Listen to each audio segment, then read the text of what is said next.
आँख से कर आँख से निकले बोलने कहे कि बेटा जन्म लेते ही संत बन के से नगोर धारण कर ले जन्म बहन के चले गए पर कहे कि माँ मैं संत नहीं हूँ, मैं दुनिया वालों को जगाने के लिए ये सब चीज मुझे करना पड़ रहा है और मैं नहीं आता इस दुनिया में तो राजा परीक्षित को कथा कौन सुनाता बता राजा परीक्षित को कथा कौन सुनाते इसी कारण मुझे इस दुनिया में आना पड़ा और कहे तब व्यास जी पकड़ देते हैं कि बेटा ठीक है हम अब राजा परीक्षित को बुलाएंगे यहाँ और राजा परीक्षित जब आएंगे तो उनको राजा परीक्षित को 7 दिन तक कथा सुनाना और राजा परीक्षित को 7 दिन तक ही कथा सुनते हैं और 7वां दिन में उसे तक्षकनाग काट खाता है। हमें भी 7 दिन में मुक्ति मिलेगा और राजा परीक्षित को भी 7 दिन में मुक्ति मिल जाते हैं। अभी 4 दिन तक ऐसे संत महात्माओं की कथा चलेगी तो ये है क्या चीज हमारे ये तो कथा बहुत छोटा है व्यास जी सुखदेव जी का छोटा कथा बहुत छोटे है लेकिन ये कथा हमारे जीवन में छिपा हुआ है। हमारे घर में भी सुखदेव जी जन्म लेते हैं और व्यास जी के घर में भी सुखदेव जी जन्म लेते हैं पर सुखदेव जी महाराज जन्म लेते ही संस्कारी थे और हम जन्म लेते ही संस्कार नहीं देते हमारे संतान देखते कैसे हम संस्कार नहीं देते।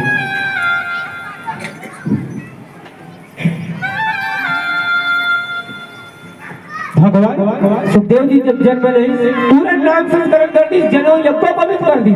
और जन्म लेती ही लंगोट और हम हमारे घर में यदि जन्म ले लड़का तो जन्म ले पहले ओखर पर जींस लेवा ओखर पर मोबाइल लेवा जन्म लेते ही ना जन्म के पहले ये कथा केवल एक कान से सुन ले और एक बात बता देता हूँ तब समझ लेते एक सोनार रहा ठीक ये कथा ध्यान से सुनना कहानी एक सोनार रहा है और वो सोनार 2 ठन सोना के मूर्ति बनाया और दोनों 1 किलो का पर एक मूर्ति के रेट का रहा है 1000 और एक मूर्ति के 1 लाख ऐसे का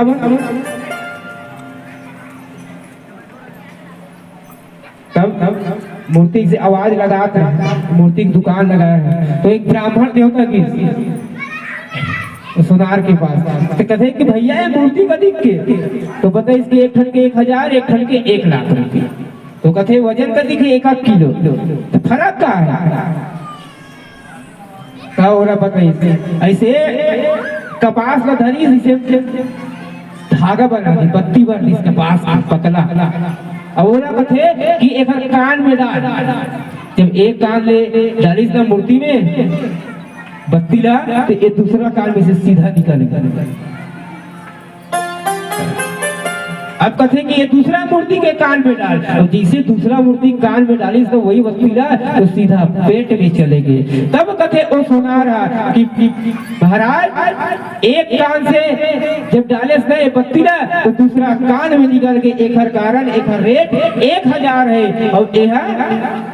दूसरा मूर्ति के जब डाले कान में बत्ती ना तो सीधा पेट में चलेगी एक कारण एक 1 लाख रुपया रेट है। समझ आई कहने का तात्पर्य ये है कि एक कान से सुनो और एक कान से मत निकालो ये ना दबा के रखो सीधा अंदर में डाल दो कथा फिर हुई है कहाँ का होते तुम्हारे नाम भागवत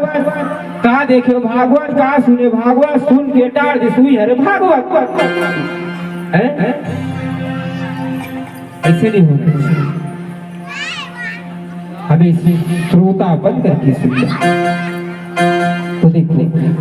ये कथा सुन करके अपने जीवन में उतार करके जैसे राजा सुखदेव जी महाराज को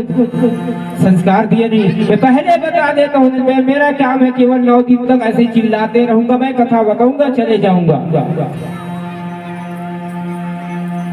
तो ये हम अपने भी बच्चे को संस्कार दें। कई घर तो ऐसे देख कि अपन माँ बाप की बातें नहीं सुनते, तो आज से सुधर जाओ। और बच्चा मन से भी निवेदन है कि बिल्कुल सुधर जाओ। आज देखो बड़े बड़े मंच में बड़े बड़े विद्वान हिंदू धर्म सनातन धर्म के लिए कितना चिल्लाते हैं, बताओ सरकार कितना आज कितना आवाज उठाता था। अपने अपने संस्कृति को मत भूलो, अपने धर्म को मत भूलो। और हमारा तो भागवत कथा कहने का मतलब यही है